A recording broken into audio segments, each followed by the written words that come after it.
Hello, today we've got a DCN692 Type 3, This is a framing nailer from Dewalt.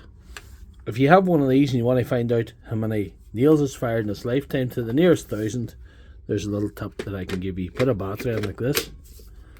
A battery has a bit of charge in it. Then you put a single shot and number 1. And you hold on the trigger here for about, about 12 seconds or something. And for every 1,000 nails is fired, this light will flash once.